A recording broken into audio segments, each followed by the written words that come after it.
श्री परमात्मने नमः। श्री चैतन्य चरित्रावली। अध्याय विवाह। ईंट पत्थर और मिट्टी के बने हुए घर को घर नहीं कहते। असल में घर तो घर वाली स्त्री से ही है, जिसके साथ धर्म, अर्थ, काम और मोक्ष सभी पुरुषार्थ प्राप्त किए जा सकते हैं। वट के नन्हे से बीज के अंतर्गत एक महान वृक्ष छिपा रहता है। अज्ञानी लोग उसे भी अन्य पौधे के बीज की भांति छोटा सा ही बीज समझते हैं। अजवाइन के बीजों के साथ ही वट के बीजों को भी बोते हैं। पहले पहले दोनों का अंकुर एक सा ही निकलता है, किंतु आगे चल के अजवाइन का वृक्ष तो थोड़ा ही बढ़कर साल 6 महीने में सूख जाता है, किंतु वट वृक्ष निरंतर बढ़ता ही रहता है और कालांतर में जाकर वह एक महान विशाल वृक्ष बन जाता है, जिसकी छाया में बैठकर असंख्यों पसीनों से भीगे हुए प्राणी शीतलता का सुखास्वादन करते हैं। उसकी पूर्ण आयु का अनुमान भी नहीं किया जाता है, वह शाश्वत वृक्ष बन जाता है। निमाई यद्यपि अपने विद्यार्थियों की अपेक्षा अधिक बुद्धिमान और विलक्षण थे, फिर भी साधारण लोग यही समझते थे कि कालांतर में यह भी एक पाठशाला खोलकर नवद्वीप का अन्य पंडितों की भांति एक नामी पंडित बन जाएगा। यह भी अन्य पंडितों की भांति स्त्री पुत्रों में आसक्त होकर सुखपूर्वक संसारी सुखों का उपभोग करेगा, क्योंकि विद्वान हो अथवा मूर्ख, संसारी विषयों में तो सब समान रूप से ही रत रहते हैं। बड़े लोगों की भोग सामग्री बहुमूल्य और बड़ी होती है, छोटे लोग साधारण भोग सामग्रियों से ही अपनी वासनाओं को पूर्ण करते हैं, किंतु उनमें आसक्ति दोनों की समान ही है। बंधे दोनों ही है, फिर चाहे वह बंधन रस्सी का हो अथवा रेशम का, सोने की हो या लोहे की, बेड़ी तो समान ही है। दोनों ही बंधन से प्रभु की इच्छा के बिना नहीं निकल सकते। अन्याय नए पंडितों को धन के ही लिए विद्या उपार्जन करते देख लोगों का यही अनुमान हो गया था कि निमाई भी अपने विद्या बल से खूब धन प्राप्त करेगा। उन्हें यह पता नहीं था, इसके उपदेश से असंख्यों मनुष्य, स्त्री, धन, परिवार और समस्त उत्तम भोग सामग्रियों को तुच्छ समझकर महाधन की प्राप्ति में कटिबद्ध हो जाएंगे और अपने मनुष्य जन्म को सार्थक बनावेंगे। संसारी लोग बेचारे और अनुमान कर ही क्या सकते हैं। इनका आरंभिक जीवन आदि में अन्य साधारण जीवनों की भांति था ही, इसे लोगों का यही अनुमान लगाना ठीक था। निमाई की अवस्था अब 16 वर्ष की है। व्याकरण, अलंकार और न्याय में इन्होंने प्रवीणता प्राप्त कर ली है। आगे पढ़ने की भी इच्छा थी, किंतु कई कारणों से इन्होंने पाठशाला में जाकर पढ़ना बंद कर दिया। घर पर अकेली विधवा माता थी, निर्वाह का कोई दूसरा प्रबंध नहीं था।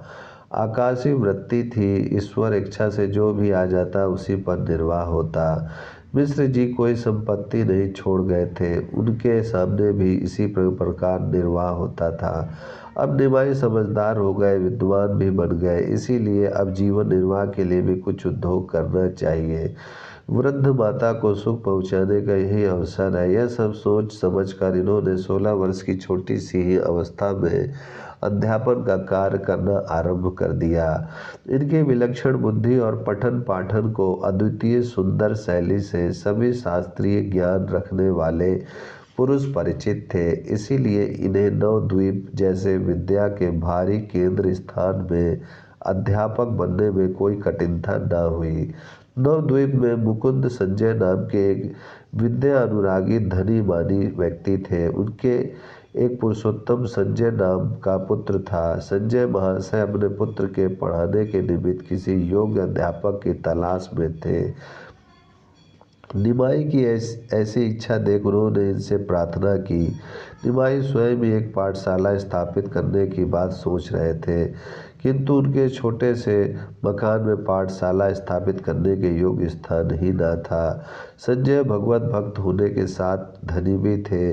बंगाल में प्राय सभी धार्मिक पुरुषों के यहाँ एक चंडी मंडप नाम से अलग स्थान होता है। उसे देवी गृह या ठाकुर दालान भी कहते हैं। नव दुर्गाओं में उपयुक्त स्थान पर ही चंडी पाठ और पूजा तथा उत्सव हुआ करते हैं। यह स्थान ऐसे ही शुभ कार्य के लिए सुरक्षित होते हैं। योग और विद्वान अतिथि के आने पर इसी स्थान में उनका आतिथ्य आदि भी किया जाता है।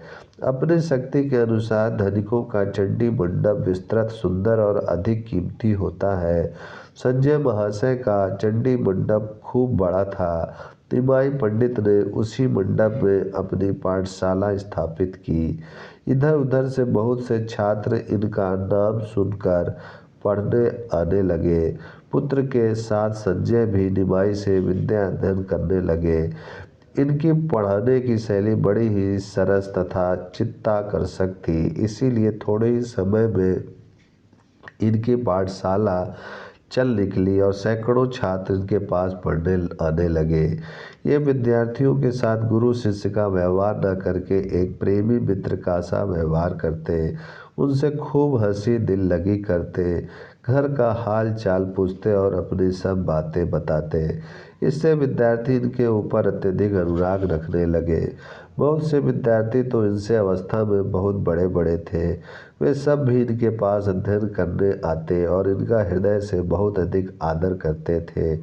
इस प्रकार इनकी पाठशाला नवद्वीप में एक प्रसिद्ध पाठशाला मानी जाने लगी। व्याकरण शास्त्र में गंगादास जी की पाठशाला को छोड़कर निमाई की पाठशाला सबसे श्रेष्ठ समझी जाती थी। निमाई विद्यार्थियों के साथ परिश्रम भी खूब करते थे। ओम शांति शांति शांति।